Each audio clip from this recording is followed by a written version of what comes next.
I'll begin with asking you about, the G20 having this 20 largest economies. And so will the New Delhi meeting reposition finance infrastructure frameworks to stimulate global growth, or like in the past, is it going to be for the growth of just a few? Well, first of all, Smita, good to talk to you. And as you can see, this is like the home stretch. Everything is getting ready. The negotiators are negotiating.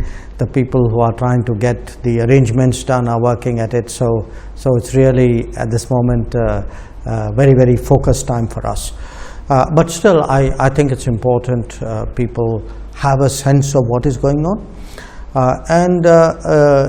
My reading right now of the G20 is that there are a whole lot of issues. Some are longer term structural, meaning that they've been discussed before, including at earlier G20s. Some are more emergent. They are issues of the last year, maybe the last 2-3 years, which have again come to head, whose stress impact on countries is very high. So you're going to get really a mix of issues that the world is looking at. And a lot of this, the burden is on the global south, on developing countries.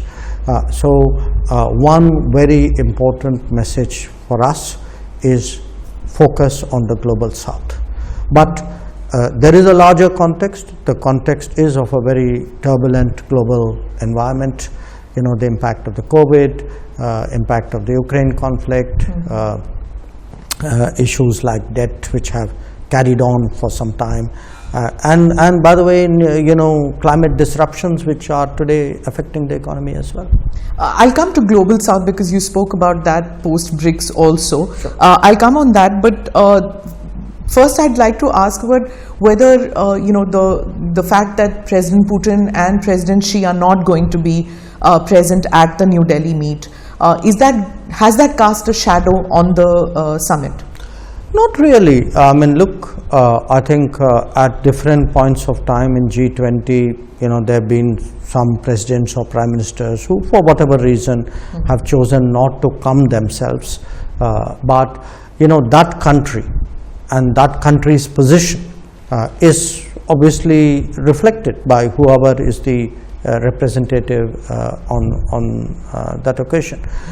So you had some occasions where you had a president or two, sometimes three, who have not themselves come. But I do think my sense from talking to the ministers certainly, and I know the Sherpas are in touch with each other. They are right now trying to hammer out the final document.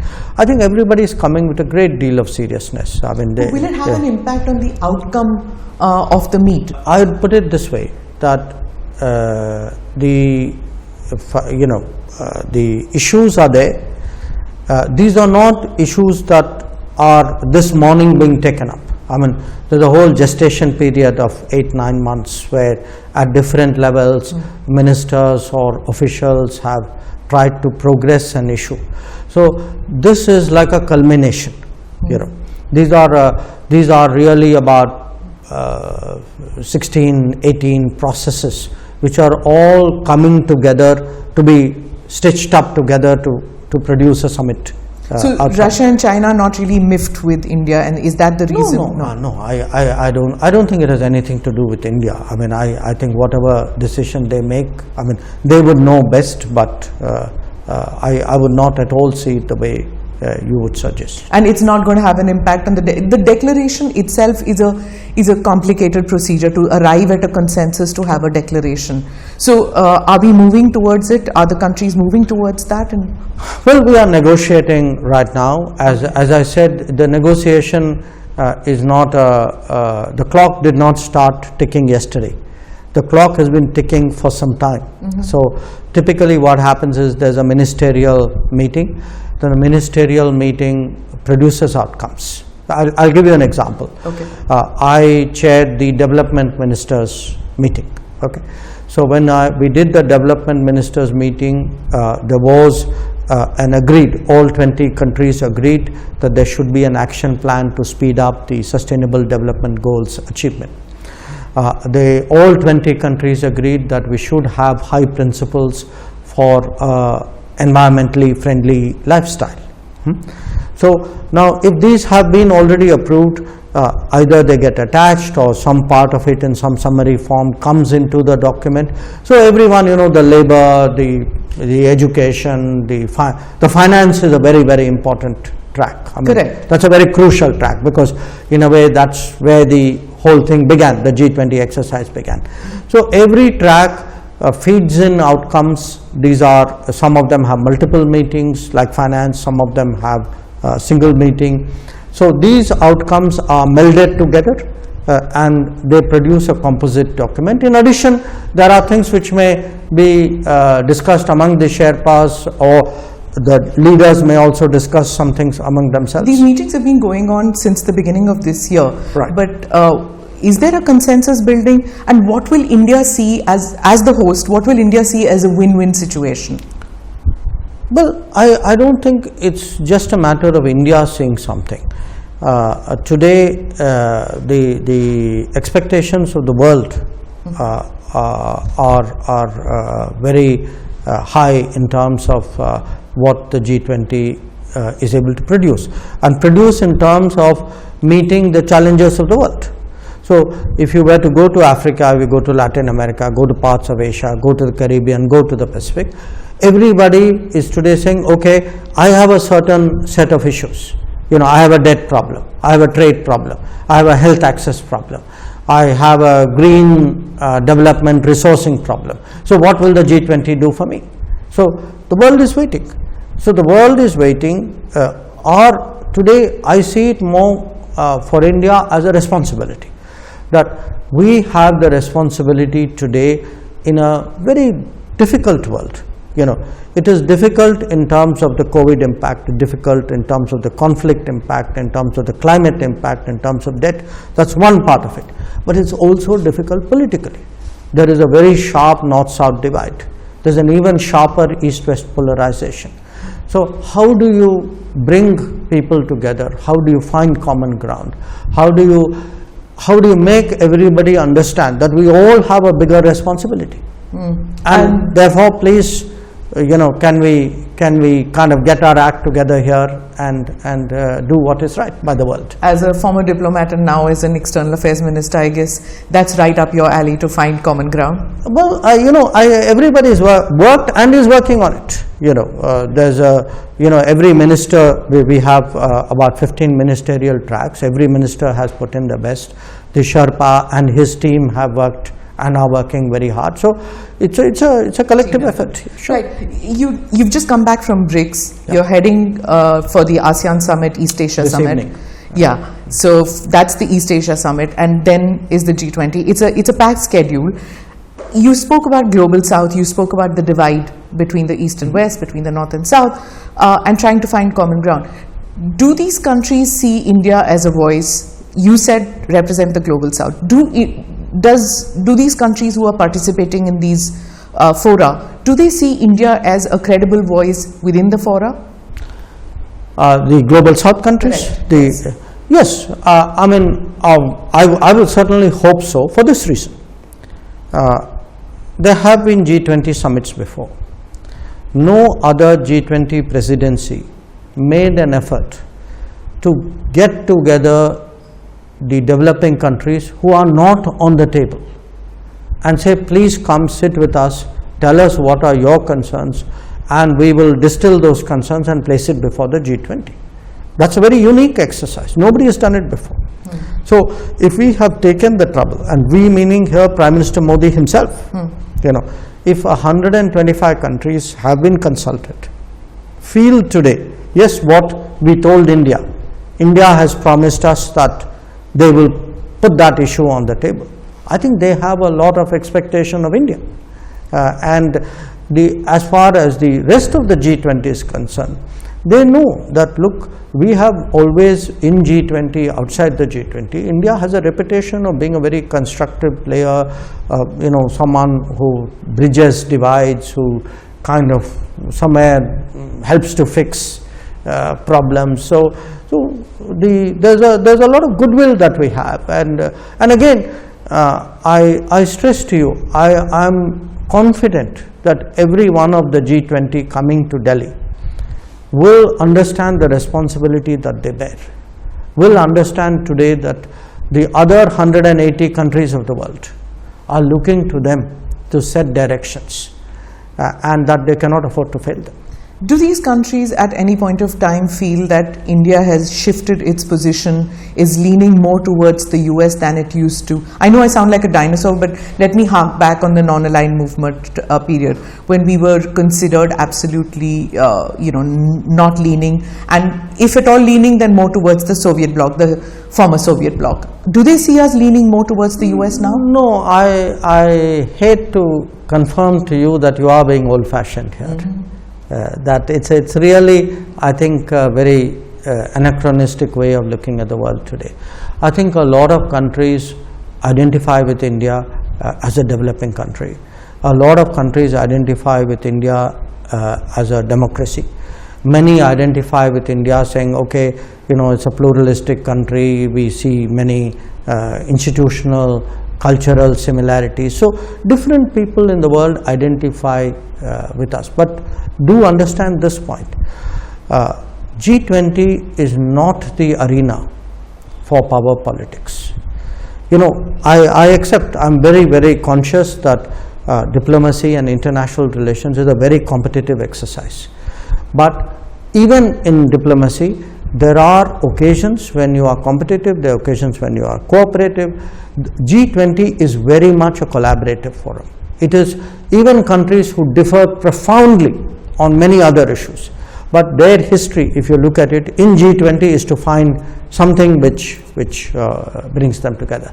So we are trying to develop an agenda that if you look at resources for green development, for example, if you look at dealing with sustainable growth, if you are looking at plastics, if you are looking at biofuels, if you are looking at educational access, at nutrition, these should not be, and I don't think these are political issues. So what India's strategic calculations and adjustments may be, I think, is a different subject. But I've covered G20s earlier, and whenever there's a summit meeting, the presence of the American president kind of overshadows the other heads of state, and it can be something very small like the cavalcade going, and then everybody is made to wait for the US president to go forward. So do you think that the fact that President Biden is going to be here for 3 days in India, is that going to impact on the other countries feeling that India as a host country is again paying too much attention? No, I just think you're going on a wrong track here. I think you will see that everybody will come in smoothly, nobody will have to wait for anybody else, for us the G20 is a collective exercise. We will deal with it in that collective side. It's not just the bandobast I'm talking about. We are India, we are India, we know how to handle the world. Right. And believe me, especially in the last 10 years, we have shown how we can handle the world. I will also ask you whether, we were talking about the declaration, and the Russian foreign minister was pretty belligerent, saying that they wanted their view on the Ukraine crisis to be included in the declaration. Don't you see that muscle flexing has begun even before the summit? That may be the way you would characterize it. I mean, for me, anybody would try to put across their national position, try to maximize their negotiating position, if you would. I think you should wait and see what actually happens in the negotiation, not prejudge it purely in terms of what may be said on one occasion and what may be the media interpretation of what was said on one occasion. President Biden's visit, on the bilateral level, what is going to be on the table, if you could tell us? Because there's talk about nuclear reactors, visa issues coming up. What could be on the agenda? Well, we've had a very strong state visit by the Prime Minister to the United States, strong in terms of the outcomes and the results of that visit. My understanding is right now both systems, the Indian system and the American system, is busy working that through and trying to implement a lot of what was agreed to in June this year. I think this would give an occasion for the leaders to take stock. Post-COVID and post-Ukraine conflict, foreign policy analysts feel that there's this arc of cooperation and arc of alliance between Russia and China, and that influences most forums. Whether it was at the BRICS, you heard about de-dollarization and stuff like that coming out. And do you think that that will cast a shadow on all these international meets? No, I think often arguments can be overstated, sometimes deliberately so, for a purpose. Okay. Since you refer to BRICS, let me give you the example of BRICS. We had the 5 BRICS members, a perfectly congenial, obviously a very detailed exchange about what, how to take BRICS forward, of which membership expansion was one. Even when you speak about currency, frankly, a lot of the focus was really about how to use our national currencies, which many of us want to do and are capable of doing today. We may not have been in that situation, a decade ago. I would say, do not see the world very starkly in terms of black and white and this camp and that camp. I'm not saying that countries don't have their partialities and their relationships. They do. But I think the world is a much more nuanced place. It's much more multipolar. There are many more variables. A large part, even say again in BRICS, would have been, what are the views of South Africa? What does Brazil think? How, where is India going? And then you find some kind of landing point. I mean, if you look even at last year's BRICS, I mean, there were a whole lot of countries. You can broadly call them countries in the middle, and Indonesia and India, Turkey, South Africa, Brazil, Saudi Arabia, who all had their views and did what they could really to arrive at a consensus. And I think to what do you attribute this this change? Where you saying that there is multipolarity and they're finding a voice to speak in spite, and it's not stark like what you're saying. Because I think over the last many years, especially maybe over the last decade, perhaps a little bit more, the relative economic weight of countries have changed. The relative political confidence of countries have changed. The relationships, especially of the major powers and the middle powers, has changed.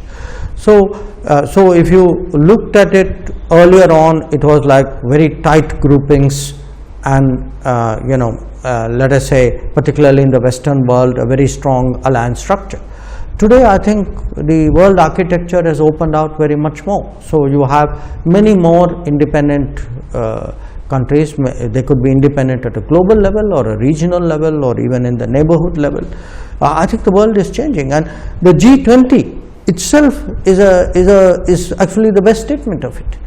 That there was a time, after all, we left everything to the G7. Today, the fact that you have G20, I mean, G20 is today seen as the premier global forum. After all, just think in the last year, compare the G20 meeting to anything else, which has happened. A NATO meeting, I don't know, a SCO meeting, a BRICS meeting, a Quad meeting, a UN meeting.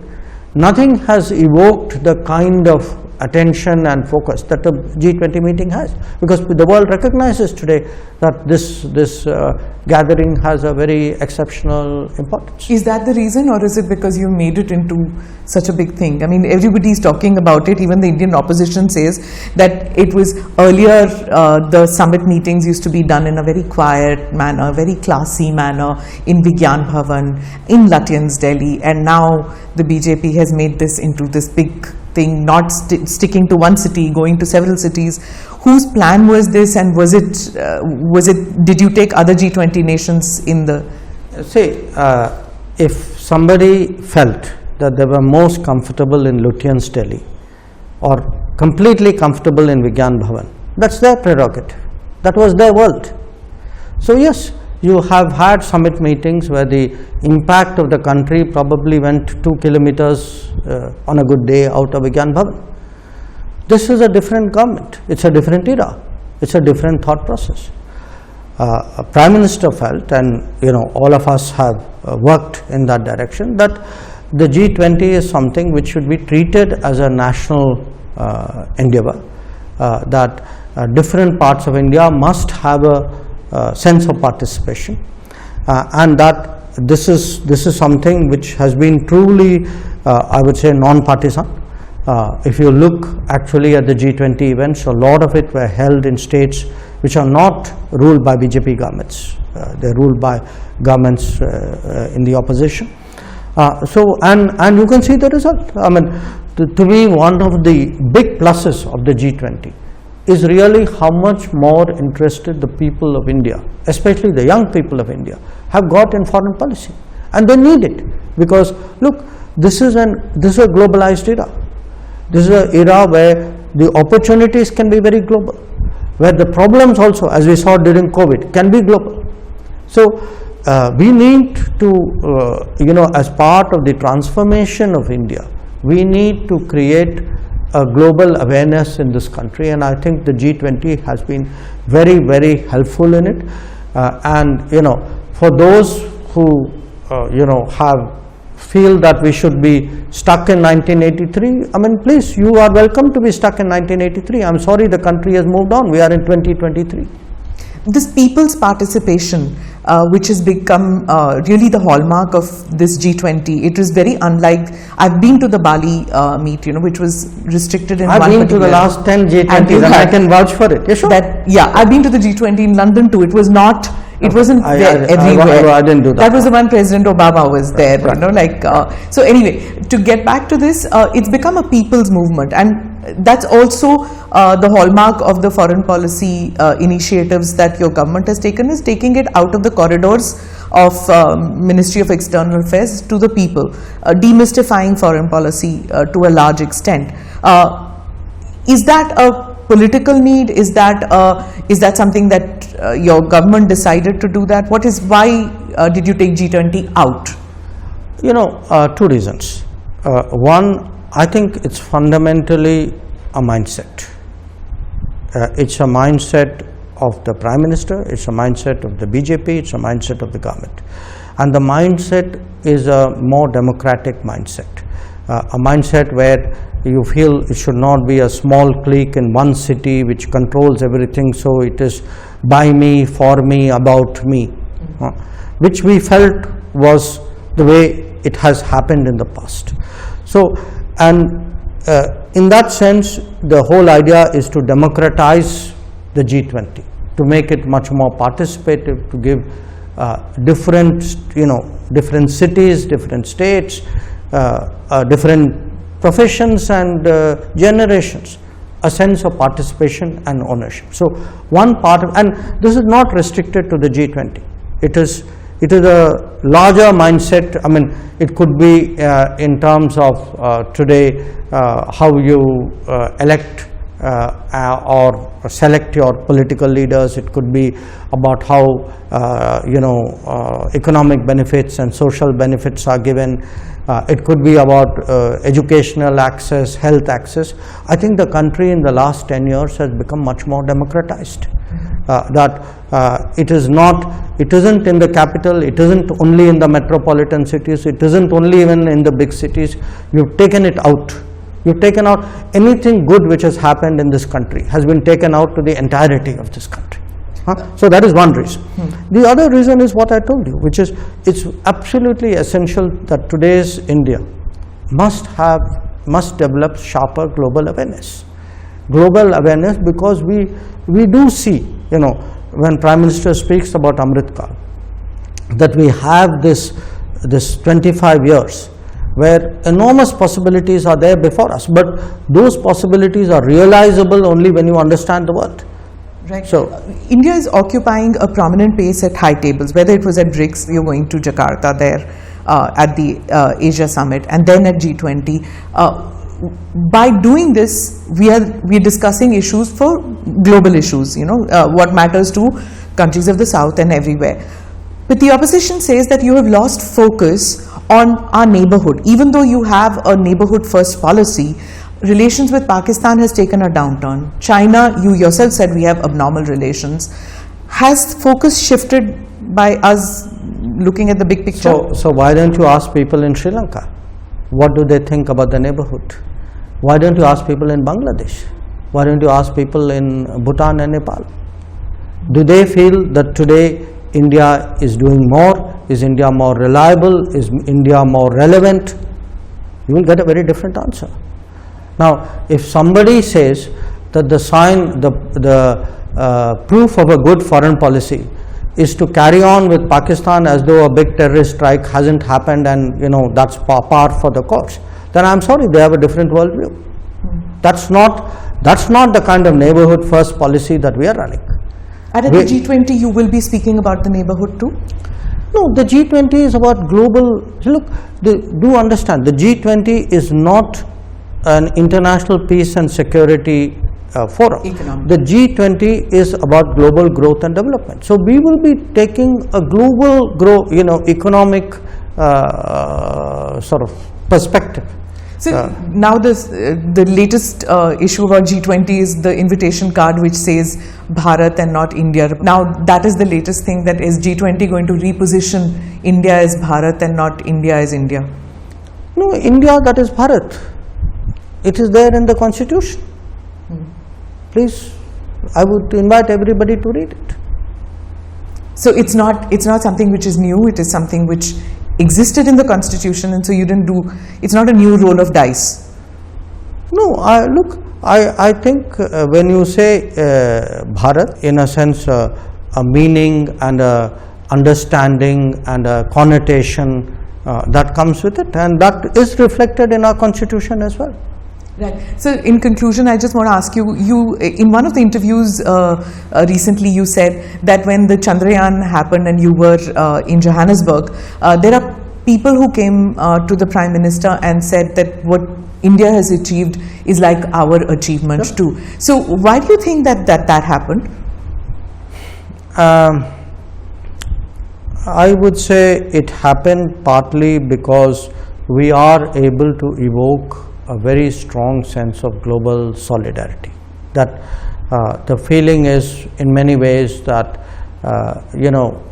people empathize with us. They feel, okay, if we are doing well, somewhere it gives them satisfaction. They feel a connect with us. Why do they feel that connect with us? Maybe it's also our record. It was multiple leaders, because in fact I remember saying in public that Prime Minister actually had to walk the entire room because everybody stood up and wanted to shake hands with him and to congratulate him. But part of it is also, if you look at the last 10 years, people see that it could be COVID, it could be as in the case of Sri Lanka, their economic distress. It could be what happened when natural disasters.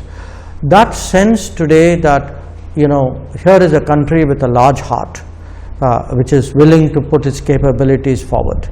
And I would say today, the fact that we have got the right balance between national interest and international responsibilities, that is one of the successes, I would say, of our foreign policy.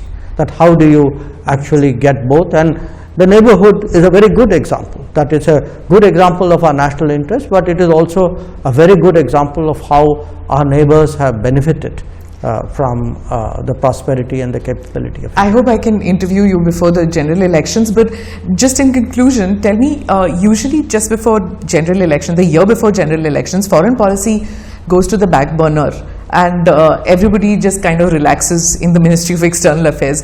But you are hosting the G20. You're going for the East Asia Summit. You've just done BRICS. The Prime Minister doesn't seem to be putting foreign policy on the back burner. And even a US presidential visit before their election, that itself is something which is not, we've not seen that before. Usually they just, like, it becomes domestic issues always, isn't it? So that's the point I've been trying to get across to you. It's a different world, it's a different India, it's a different Prime Minister, it's a different government. And that's why you have all that you say you haven't seen in the past. Right. Thank you so much, sir, for your time, and wishing you all the best for the G20. Thank you. Pleasure as always.